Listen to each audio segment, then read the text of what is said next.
ما شفتش اللي حصل؟ تعالى وانا اقولك. في اللحظة اللي بكلمك فيها دلوقتي يوم 25 ديسمبر، دلوقتي النتن طالع في تصريح في التلفزيون. ايوه، بيقولك مش هننجح في اطلاق سراح المحتجزين دون الضغط العسكري.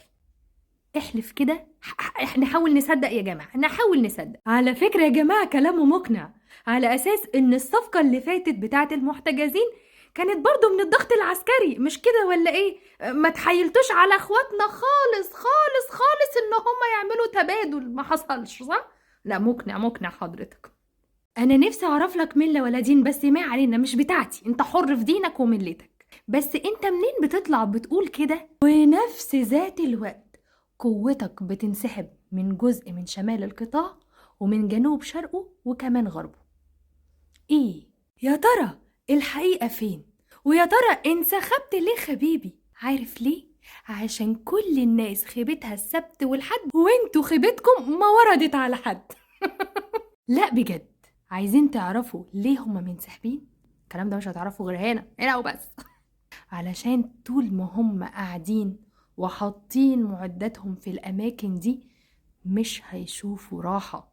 هم فاكرين إنهم على الأماكن دي خلاص مسيطرين، وبقدرة قادر يطلع لهم أشباح من تحت الأرض، قادرين يدخلوا الفرحة في قلوب ملايين المسلمين، وبقوا كابوس عند الناس التانيين الزفتين. خلاص جالوا جاي مش قادرين، خدوا ديلهم في سنانهم وقاموا جاريين. والنهاردة الصبح من أرض بلادي مصر وفد اخواتنا وحبايبنا لسه ماشيين.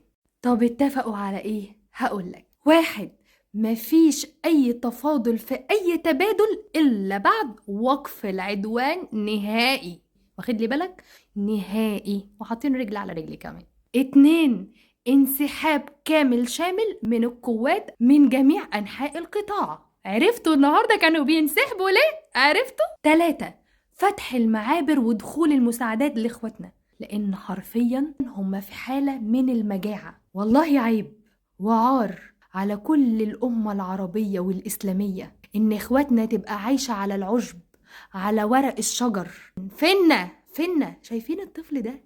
ده اسمه فهد، مصري ابن مصري، قدر يعمل اللي ما قدرتش تعمله 57 دولة إسلامية. عمل ثقب في الجدار العازل اللي بيننا وما بين إخواتنا، وبدأ كل يوم الصبح يدخل 1000 كعكة بلغته، كلمة من قلب الفهد: انت بطل يا ابني، بطل يا ابني في زمن شح فيه الأبطال. نيجي بقى لأهلنا إخواتنا اللي في العراق، اللي عملوا امبارح عظمة. مش عارفة أقولها إزاي. حدفوا فرقعلستين على فوق نافوخ ولاد الإخس، عملوا لهم تربنا. فاهمين حاجة؟ فاهمين؟ انتوا لازم تفهموا عشان ما اروحش في داهية. شكل العراق راجع بقوة، وختامه مسك. نيجي بقى لليمنيين اللي ماسكين ومسيطرين على باب المندب، ومفيش نفس هيعدي إلا لما يبقوا راضيين.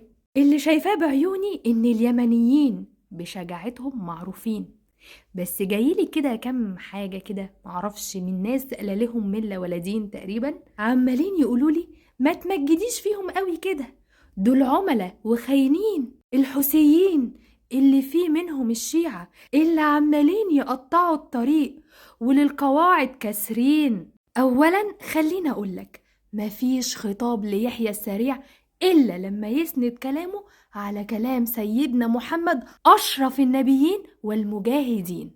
متاخدش بالك ولا ايه؟ قوانين وقواعد ايه اللي بتتكلم فيها حضرتك؟ طب اللي اكتر من 1.5 مليون معمل لهم حصار من اكل وشرب ودواء وعلاج وقاعدين وهم متعذبين، بلاش دول. طب اللي اكتر من 22 ألف استشهدوا، بلاش دول. طب اكتر من 55 ألف مصاب، ايه دول؟ ملهمش قواعد ولا قوانين عندك؟ ولا انت مش واخد بالك ان ولاد الاخص للقوانين والقواعد كاسرين كاسرين؟ انت مش واخد بالك ليه؟